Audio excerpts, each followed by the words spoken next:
ವಿದ್ಯಾರ್ಥಿಗಳೇ, ಇಂದಿನ ತರಗತಿನಲ್ಲಿ ಈ ಅರಣ್ಯ ಸಂರಕ್ಷಣೆಗಾಗಿ ಮಂಜೂರಾಗ್ತಕ್ಕಂಥ ಹಣ, ಅದು ಖರ್ಚಾಗ್ತಕ್ಕಂಥ ರೀತಿ, ಅದರ ಬಗ್ಗೆ ನಾವು ಹೇಗೆ ಆತಂಕವನ್ನು ನಾವು ವ್ಯಕ್ತಪಡಿಸಿದ್ದನ್ನು ಗಮನಿಸಿದ್ದು. ಬೇರೆ ರಾಜ್ಯಗಳಲ್ಲಿ ಏನಾಗ್ತಿದೆಯೋ ಗೊತ್ತಿಲ್ಲ, ಆದರೆ ಕರ್ನಾಟಕದಲ್ಲಿ ಮಾತ್ರ 1985ರವರೆಗೂ ಕೂಡ ಪಶ್ಚಿಮ ಘಟ್ಟಗಳಿಗೆ ಅಂತ 16 ಕೋಟಿ ರೂಪಾಯಿ ವೆಚ್ಚವನ್ನು ತೋರಿಸಿದ್ದಾರೆ. ವೆಚ್ಚ ಹೇಗಾಗಿದೆ ಅನ್ನೋದು ಕೂಡ ಲೇಖಕರು ಉದಾಹರಣೆ ಮೂಲಕ ಹೇಳ್ತಾರೆ. ಉದಾಹರಣೆ 75 ಲಕ್ಷ ರೂಪಾಯಿ ವೆಚ್ಚದಲ್ಲಿ ಮಲ್ಪೆಯಲ್ಲಿ, ಮಡಿಕೇರಿ, ಮುರಾಕಲ್ಲಲ್ಲಿ ಒಂದೊಂದರಂತೆ ಪ್ರತಿ ಸ್ಥಳದಲ್ಲೂ ಕೂಡ 3 ಟೂರಿಸ್ಟ್ ಹೋಟೆಲ್ಗಳನ್ನ ನಿರ್ಮಾಣ ಮಾಡಿದ್ದಾರೆ. 1120 ಕಡೆಗಳಲ್ಲಿ ಸರ್ಕಾರದ ವತಿಯಿಂದ ತರಕಾರಿಯನ್ನು ಬೆಳೆಯಲಾಗ್ತಾ ಇದೆ. ಒಂದೊಂದು ಕಡೆಯಲ್ಲೂ ಒಂದೊಂದು ಗುಂಟೆ ಅಂದರೆ ಒಂದು ಅರ್ಧ ಎಕರೆ ಕ್ಷೇತ್ರವನ್ನು ಇದಕ್ಕೆ ಅಂತ ಅದನ್ನು ಮೀಸಲಿಟ್ಟಿದ್ದಾರೆ.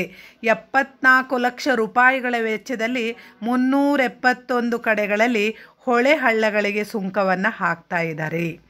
10% ಕೆಲಸ ಪೂರ್ತಿಯಾಗಿದ್ದು ಉಳಿದವನ್ನು ಮುಗಿಸ್ಬೇಕು, ಪೂರ್ಣಗೊಳಿಸಬೇಕು ಅಂಥೇಳಿ ಇನ್ನೂ 39 ಲಕ್ಷವನ್ನು ಮೀಸಲಾಗಿಡದೆ. ಇದೊಂದು ಉದಾಹರಣೆ ಅಲ್ಲಿ ಮಂಜೂರಾದಂಥ ಹಣವನ್ನು ಏನೇನಕ್ಕೆ ಹೆಂಗೆ ಮಾಡಿದ್ದಾರೆ ಅಂತ.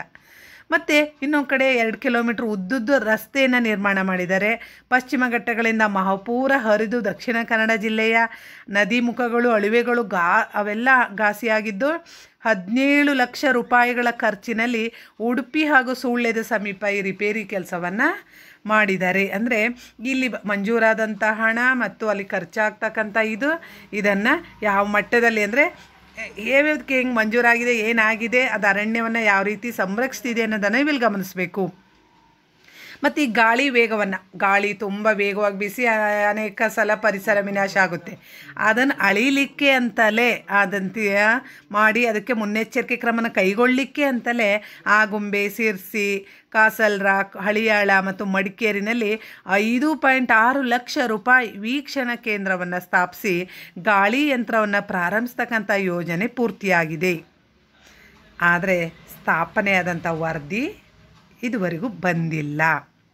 ಇನ್ನು ಉಳಿದಂಥ ಹಣನ ಪಶುಸಂಗೋಪನೆ, ತೋಟಗಾರಿಕೆ, ನೀರಾವರಿ, ರೇಷ್ಮೆ, ಕೃಷಿ, ಚಿಕ್ಕ ಉದ್ಯಮಿ ಹಾಗೂ ಅರಣ್ಯಾಭಿವೃದ್ಧಿಗೆ ಮೀಸಲಾಗಿಟ್ಟು ರಾಜ್ಯ ಸರ್ಕಾರದ ಆಯಾ ಇಲಾಖೆಗಳಿಗೆ ಅದನ್ನು ಹಂಚಿದ್ದಾರೆ. ಪ್ರತಿಯೊಂದು ನೀವು ಬಡ್ಜೆಟಲ್ಲಿ ನೀವು ಗಮನಿಸಬೇಕು. ಅದನ್ನು ನೀರಾವರಿಗಿಷ್ಟು, ತೋಟಗಾರಿಕೆಗಿಷ್ಟು, ರೇಷ್ಮೆ, ಪ್ರತಿಯೊಂದಕ್ಕೂ ಅಲ್ಲಿ ಪಶುಸಂಗೋಪನೆ ಅಂತ ಹೇಳ್ಕೊಡ್ತಾ ಹೋಗ್ತಾರೆ. ಹಾಗೆ ಇಲ್ಲೂ ಕೂಡ ಹಾಗೆ ಇಂಥ ಇಲಾಖೆಗಳಿಗೆ ಮಾಡಿದ್ದಾರೆ. ಆದರೆ ವನ್ಯಮೃಗ ರಕ್ಷಣೆಗೆ ಅಂತ ಏನನ್ನು ಕೂಡ ಅವರು ಮಾಡಿಲ್ಲ. ಅಂದರೆ ಇಲ್ಲಿ ಹೇಗೆ ಬಡ್ಜೆಟ್ ಏನಾಗ್ತಿದೆ ಅನ್ನೋದನ್ನು ಗಮನಿಸಿದ್ರಿ. ಇಲ್ಲಿ ಈಗ ನಮ್ಮ ಭಾಗದ ಸಹ್ಯಾದ್ರಿಯನ್ನು ಅಭಿವೃದ್ಧಿಗೊಳಿಸ್ತಕ್ಕಂಥ ಇದು ಅಂತ ಲೇಖಕರು ಇದನ್ನು ವ್ಯಂಗ್ಯವಾಗಿ ಹೇಳ್ತಾ ಇದ್ದಾರೆ. ಉದಾಹರಣೆ, ಕ್ಯಾನ್ಸರ್ ರೋಗಕ್ಕೆ ಬಲಿಯಾಗಿ ಕೊನೆಯ ದಿನಗಳನ್ನು ಎಣಿಸ್ತಾ ಇರೋರಿಗೆ ನೋವು ಶಮನದ ಔಷಧಿಯನ್ನು ಕೊಡೋ ಬದಲು ಅವರಿಗೆ ಬಾಚಣಿಗೆ, ಬಿರಿಯಾನಿ, ಬೂಟು, ಪೇಸ್ಟ್ಗಳನ್ನು ಕೊಡುವಂಥ ಪ್ರಯತ್ನ ಇದು.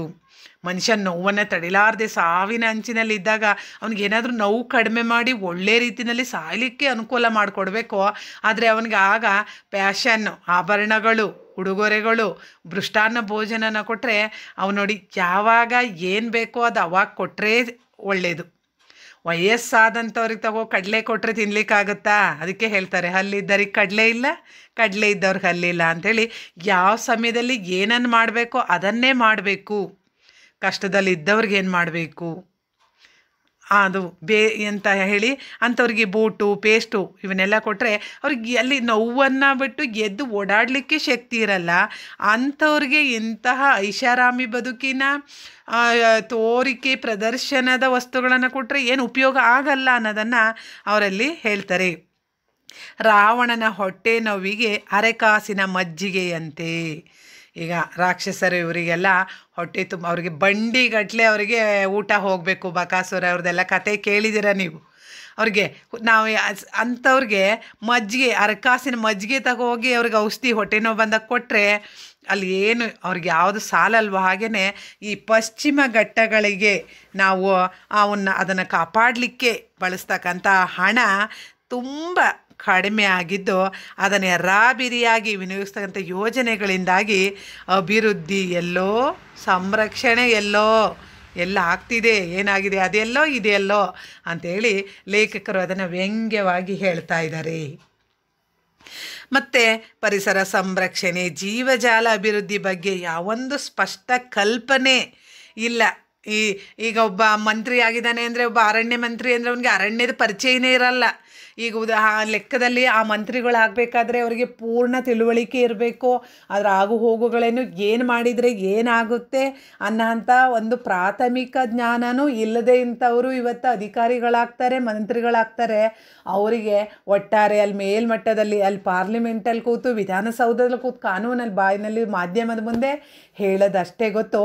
ಅಲ್ಲಿ ಸ್ಥಳೀಯವಾಗಿ ಹೋಗಿ ಅಲ್ಲಿ ಪರಿಸ್ಥಿತಿಯನ್ನು ಅವಲೋಕಿಸಿ ಅಲ್ಲಿಗೆ ಏನು ಬೇಕು, ಇದು ಯಾಕೆ ಹೀಗಾಯಿತು, ಇದನ್ನು ಏನು ಮಾಡಿ ಸರಿಪಡಿಸ್ಬೋದು, ಇವು ಯಾವ ಬಗ್ಗೆ ಜ್ಞಾನ ಇಲ್ಲ, ಆತಂಕ ಇಲ್ಲ.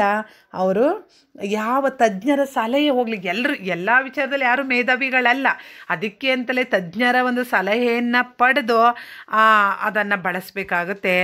ಯಾವುದನ್ನು ಕೂಡ ಮಾಡ್ದೇ ಇವರು ಕೇಂದ್ರ ಇಷ್ಟು ಕೋಟಿ ಅಂತ ಇವ್ರಿಗೆ ಕೊಟ್ಟಿರುತ್ತೆ. ಈ ಸ್ಥಳೀಯ ಸರ್ಕಾರಗಳು ಅದನ್ನು ಗುತ್ತಿಗೆದಾರಿಗೆ, ಕಾಂಟ್ರಾಕ್ಟ್ಗಳು, ಕ್ಲಾಸ್ 1 ಆಫೀಸರ್ ಇವರೆಲ್ಲ ನಿಜವಾಗ್ಲೂ ಅದು ಹೇಗೆ ಸೋರಿಕೆ ಬಂದಿದೆ ಅಂದರೆ ಅಲ್ಲಿ ಮೂಲಕ ರವಾನಿಸಿ ಅವ್ರು ಕೈ ತೊಳ್ಕೊತಾರೆ. ಸರ್ಕಾರದ ಈಗ ಜನಕ್ಕೆ ಮಾಧ್ಯಮದಲ್ಲಿ ನಾವು ಇಷ್ಟು ಕೋಟಿಯನ್ನು ಮಂಜೂರು ಮಾಡಿದ್ವಿ ಅಂತ ಹೇಳ್ತಾರೆ. ಅದನ್ನು ಯಾವ ಗುಣಮಟ್ಟದಲ್ಲಿ ಹೇಗೆ ಏನಕ್ಕೆ ಮಾಡಿದ್ವಿ ಅಂತ ಮಾತ್ರ ಅವರಲ್ಲಿ ಹೇಳಲ್ಲ. ಹಾಗೆಯೇ ಇಂಥ ಯೋಜನಾ ಇಲಾಖೆ ಆಡಳಿತಗಾರದಾಗಿದೆ.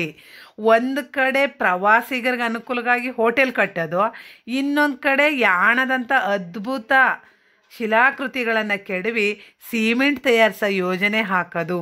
ಆ ಯಾಣ ಒಂದು ನಿಜವಾಗ್ಲೂ ಒಂದು ಪ್ರತಿಮೆ, ಒಂದು ಸುಂದರ ತಾಣ, ಪ್ರಕೃತಿಯ ಒಂದು ನಿರ್ಮಿತ. ಅದು ಹೇಗಿತ್ತು ಹಾಗೆ ನೋಡಬೇಕಂದ್ರೆ ಹಾಗೆ ಸವಿಬೇಕು ಪ್ರಕೃತಿನ. ನಾವು ಎಲ್ಲವನ್ನು ಮನುಷ್ಯನ ಕೈ ಹಾಕಿದರೆ ಯಾವುದೋ ಅದು ಸಹಜವಾಗಿ ಉಳಿಯಲ್ಲ ಅನ್ನೋದನ್ನು ಹಾಗೆ ಹಾಕಿದರೆ ಹೇಗಾಗುತ್ತೋ ಅಲ್ಲಿ ಸಿಮೆಂಟ್ ಹಾಗೆ ನಾವು ನಮ್ಮ ಸ್ವಾರ್ಥತೆಯ ಸಾಧನೆಯನ್ನು ಮಾಡ್ತಾ ಹೋದರೆ ಏನಾಗುತ್ತೆ ಅನ್ನೋದನ್ನು ಹೇಳಿ, ಒಂದು ಕಡೆ ಜೇನು ಸಾಗಣೆ ತರಬೇತಿಗೆ ಲಕ್ಷಾಂತರ ರೂಪಾಯಿ ಹಾಕೋದು, ಹಾಸ್ಟೆಲ್ ಕಟ್ಟೋದು, ಇನ್ನೊಂದು ಕಡೆ 500 ಜೇನುಗೂಡುಗಳಿಗೆ ಆಶ್ರಯ ಆಗಿದ್ದಂಥ ನೋಡಿ, ಇಲ್ಲಿ ಕೋಟ್ಯಾಂತರ ರೂಪಾಯಿ ಸರ್ಕಾರದ ಹಣವನ್ನು ತಗೊಂಡೋಗಿ ಜೇನು ಸಾಕಣೆಗೆ ಬಂಡವಾಳ ಹಾಕಿ ಅದನ್ನು ಒಂದು ಉದ್ದಿಮೆಯನ್ನು ಪ್ರಾರಂಭಿಸೋದು. ಕಾಡಿನಲ್ಲಿ ಅದು ಪ್ರಾಕೃತಿಕವಾಗಿ ಅದೇ ಬಂದಿರುತ್ತೆ. ದೊಡ್ಡ ಮರದಲ್ಲಿ ಲೀಟ್ರ್ ಜೇನುತುಪ್ಪ ಸಿಗುತ್ತೆ. ಆ ಮರವನ್ನು ಬಿಟ್ಟರೆ ಸಾಕು, ಅಲ್ಲೇ ಜೇನು ಬೇಕಾದಷ್ಟನ್ನು ನಾವು ಕಲೆಕ್ಟ್ ಮಾಡ್ಬೋದು. ಆದರೆ ಮನುಷ್ಯ ಅಂಥ ಮರವನ್ನು ಹೊಡೆದುರುಳಿಸ್ತಿದ್ದಾನೆ. ಅದ್ರ ಬದಲು ಇಲ್ಲಿ ಕೋಟಿ ಹಣವನ್ನು ಇಲ್ಲಿ ಸುರಿತಿದ್ದಾನೆ. ಅದು ಎಷ್ಟು ವ್ಯರ್ಥ. ಆ ಹೆಮ್ಮರವನ್ನು ಕಡ್ಡಿ ಪೆಟ್ಟಿಗೆ ಕಾರ್ಖಾನೆಗೆ ಅವನು ರವಾನಿಸ್ತಾ ಇದ್ದಾನೆ. ಈ ಯೋಜನೆ ಸ್ಥಿತಿ ಇದಾದರೆ ಅರಣ್ಯ ಇಲಾಖೆಯ ಸಂದಿಗ್ಧತೆ ಇನ್ನೊಂದು ಬಗೆಯದು. 55 ಕೋಟಿ ರೂಪಾಯಿ ಉತ್ಪಾದನೆ ಸಾಧಿಸಿದ ಇಲ್ಲ ಅಧಿಕಾರಿಗಳಿಗೆ ಪ್ರತಿ ವರ್ಷ ನೀವು ಇನ್ನೂ ಹೆಚ್ಚು ಆದಾಯ ತೋರಿಸ್ಬೇಕು, ಸಾಲದು ಅನ್ನೋದು ಒಂದು ಪ್ರತಿಷ್ಠೆಯಾಗಿ ಇಲ್ಲಿ ಅದನ್ನು ಒಡ್ತಾರೆ. ಇನ್ನು ಮುಂದೆ ಅರಣ್ಯಗಳನ್ನು ಚೊಕ್ಕ ಬೋಳ್ಸಲ್ಲ ಅಂತ ಬಹಿರಂಗವಾಗಿ ಆಶ್ವಾಸನೆಯನ್ನು ಕೊಡ್ತಾರೆ. ಒಪ್ಪಿಕುವಂಥ ಒಂದು ಚಳುವಳಿಯನ್ನು ಮಾಡಿದರು. ಅಲ್ಲಿ ಜನ ಆ ಮರಗಳನ್ನು ಕಡಿಲಿಕ್ಕೆ ಬಿಡ್ದೇ ಹೋಗೋಗಿ ಮರವನ್ನು ತಬ್ಕೊಂಡು ನಿಂತ್ಕೊಳ್ಳೋದ್ರ ಮೂಲಕ ಚಳುವಳಿಯನ್ನು ಮಾಡಿದ್ದ ಇತಿಹಾಸದಲ್ಲಿ ನಮ್ಮಲ್ಲಿ ಇದೆ. ಹಾಗೆಯೇ ಅಂತಹ ಚಳುವಳಿಯನ್ನು ಹತ್ತಿಕ್ಕಿ ಅಂಥವಕ್ಕೆಲ್ಲ ಪೊಲೀಸು, ಲಾಠಿ ಚಾರ್ಜ್, ಮಿಲ್ಟ್ರಿಯನ್ನು ಕರೆಸಿ ಜನಗಳನ್ನು ಕಳಿಸಿ ಪ್ರಕೃತಿಯನ್ನು ನಾಶ ಮಾಡ್ತಾರೆ. ಹಾಗೆ ಪಶ್ಚಿಮ ಘಟ್ಟಗಳ ಭಂಡಾರವನ್ನು ಬರೆದು ಮಾಡಿ ಬಡ್ತಿ ಪಡಿತಕ್ಕಂಥ ಸಂಪ್ರದಾಯ ಇಲಾಖೆಯಲ್ಲಿ ಇವತ್ತು ಕೂಡ ಉಳಿದು ಬಂದಿದೆ. ಅದರಿಂದ ಅರಣ್ಯ ಬೆಳೆಸೋದ್ರಲ್ಲಿ ನಮ್ಮದು ಅದ್ವಿತೀಯ ರಾಜ್ಯನ ಒಂದು ಹೊಗಳಿಕೆ ನಿಜವಾಗ್ಲೂ ಅದು ಬರೀ ಟೊಳ್ಳು ಅನ್ನೋದು ಅನೇಕ ಮಾಧ್ಯಮಗಳಲ್ಲಿ ಇದು ಒಂದು ವೈಜ್ಞಾನಿಕವಾಗಿ ವರದಿ ಆಗಿದೆ. ನೋಡ್ಕೊಳ್ಳಿಕ್ಕೆ ನಾವು ಅರಣ್ಯಕ್ಕಾಗಿ ಇಷ್ಟೊಂದು ವೆಚ್ಚ ಮಾಡ್ತಿದ್ದೀವಿ, ಅಲ್ಲಿ ಸ್ಥಳೀಯರಿಗೆ ಗೊತ್ತು ಅದು ಅಲ್ಲಿ ಏನಾಗ್ತಿದೆ ಅಂತ ಹೇಳಿ. ಹಾಗೆಯೇ ಈ 50 ಲಕ್ಷ ಸಸ್ಯಗಳನ್ನು ತಯಾರಿಸಿ 15,000 ಹೆಕ್ಟೇರ್ ಅರಣ್ಯವನ್ನು ಬೆಳೆಸಿದ್ದಾರೆ. ಒರಿಸ್ಸಾದಲ್ಲಿ 70 ಲಕ್ಷ ಸಸ್ಯದಿಂದ 10,000 ಹೆಕ್ಟೇರ್ ಅರಣ್ಯ ತಯಾರಾಗಿದೆ. ಕರ್ನಾಟಕದಲ್ಲಿ 447 ಲಕ್ಷ ಸಸ್ಯಗಳಿಂದ ಕೇವಲ 7,000 ಹೆಕ್ಟೇರ್ ಸಾಮಾಜಿಕ ಅರಣ್ಯ ಸಿದ್ಧ ಆಗಿದೆ. ಅಂದರೆ ಯಾವ ಮಟ್ಟಕ್ಕೆ ಇಲ್ಲಿ ಅರಣ್ಯ ಬೆಳೀತಾ ಇದೆ ಅನ್ನೋದನ್ನು ನೀವು ಗಮನಿಸ್ಬೋದು.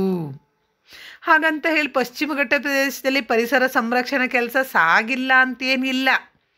ಸರ್ಕಾರ ಒಂದೊಂದು ಇಲಾಖೆಗೂ ಹೋಗಿ ಕದ ತಟ್ಟಿದರೆ ಅಲ್ಲೊಂಚೂರು ಇಲ್ಲೊಂಚೂರು ಅಂದರೆ ಎಷ್ಟಾಗಬೇಕೋ ಅಷ್ಟಾಗಿಲ್ಲ, ಆದರೂ ಹಾಗೇ ಇಲ್ಲ ಅಂತ ಇಲ್ಲ.